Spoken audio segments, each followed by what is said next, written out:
Well, hey, Algebra 2 class. We're starting our new unit, Chapter 4, Quadratic Functions and Equations. You should see this in Google Class. Our schedule should be pretty set.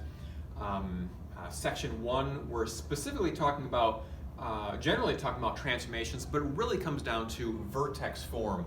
And vertex form, I believe, vocab vertex form would be a quadratic function written in the form a times x minus h squared plus k, where hk is the vertex. That should really look familiar to us because of all the time we've spent with absolute values. If you look at this, pretend the 2 isn't there and turn those parentheses into straight up and down lines, you've got the absolute value function. So it graphs just pretty much the same way. It's a curve instead of a V, but everything else kind of holds. Lots of practical things in the real world that talk about the shape of a quadratic, which is a parabola. Anything that moves through the air follows a path of a parabola. Lots of arches that are built are in the shape of a parabola for maximum strength. So let's skip down.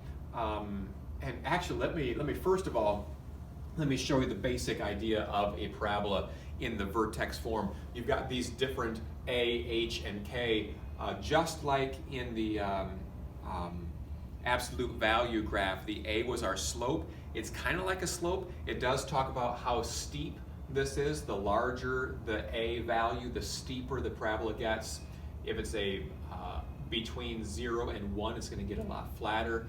If it's negative, it's going to be upside down. But you notice that it stays in the exact same place. It stays right there at 0, 0. The h and the k, that's what's going to move it side to side and up and down. Remember that it's a minus h and a plus k. So if I want to move this thing horizontally,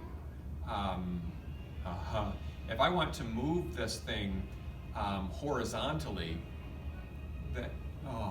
it's lighter. Minus a 3.8 is going to move it in the 3.8 direction. But if I move the k, is as is. So if I want to move it up, then I'm going to do a plus whatever the value is, right? So we spent some time with that before, so hopefully that will work. So I'm going to jump down, not to problem 1, not to problem 2, but to problem 3. So if you want to follow along and write some stuff down, and you feel free to pause so that I don't go quite so fast, right? All right, so to graph this, I'm going to start with the axis of symmetry. Even though it says vertex here, I'm going to start with the axis of symmetry and see if this brings back some memories that I just let the what I'm absolute valuing, no, what I'm squaring equal 0, and solve that. I have, that is in the wrong place. Grr. Axis of symmetry, that would be x minus 3 equals 0, so x equals 3. That's my axis of symmetry, so I can actually go over to here and say, 3, I'm going to put a dotted line. Now I know my vertex, because my vertex is hk, and I know what my h is, and I also know what my k is. That is -5. So now I can put a point at 3, -5. And now what could be potentially a little bit difficult to do. You see these numbers, I think these are just barely in the screen, but these are your squaring numbers, right? 1 squared is 1, 2 squared is 4, 3 squared is 9, 4 squared is 16. That's what quadratics are. They're the squaring idea. So when I put 1 into the function, square it, it goes up 1. If I put -1 squared, it's still a positive 1. So from the vertex, 1, 1, 2, 4, 3, 9, and it's positive and -1 gives a 1. Positive -2 gives a 4. Well, that's the way the normal parent function works, but if we are multiplying this by a number out front, then we're changing that up. So instead of 1, 1, cut that in half. Instead of 2, 4, cut that in half. instead of 3, 9, cut that in half. And it looks like this.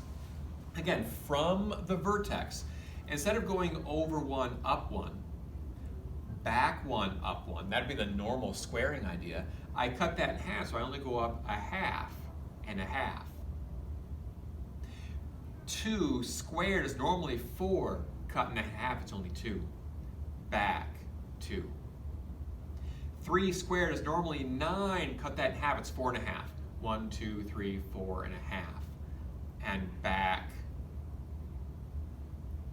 4 squared is usually 16, cut that in half, it's 8. So 1, 2, 3, 4, 1, 2, 3, 4, 5, 6, 7, 8, and symmetry. And that should be enough for me to draw my parabola in.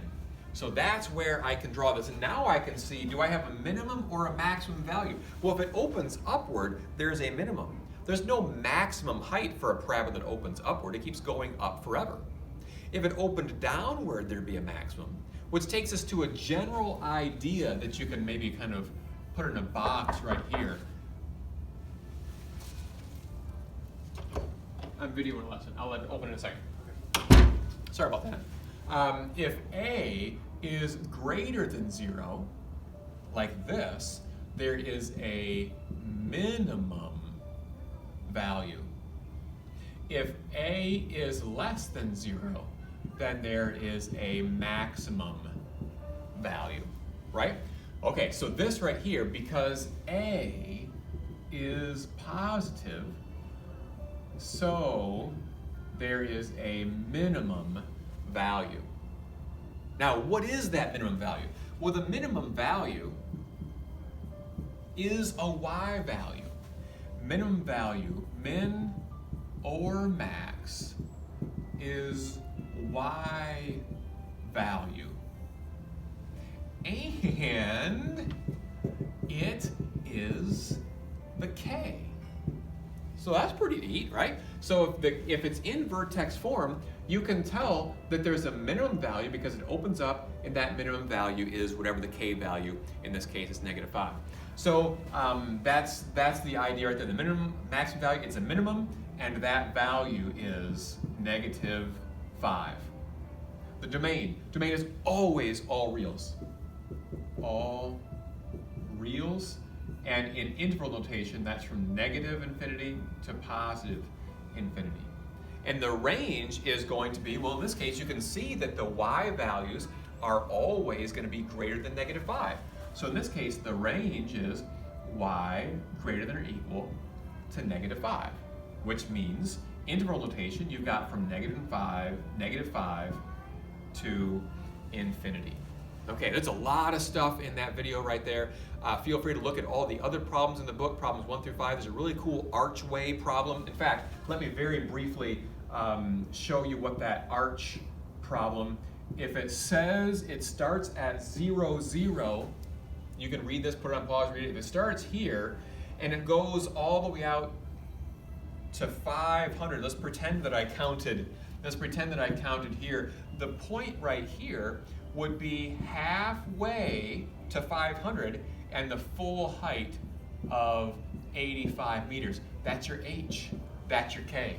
Build the function. You don't know your a. Well, but you do know a point 0, 0 you can put in place of x and y to solve for a. A little idea of how to work through that word problem. But a lot of stuff there. Please look at your email. Sorry, look at the homework and email me if you have any questions. The review assignment should also be in Google Class by now. You can look at the review problems from section 1. Planning a quiz on Tuesday. We'll see how it goes. A lot of stuff here, but you guys are rocking awesome. See you next time.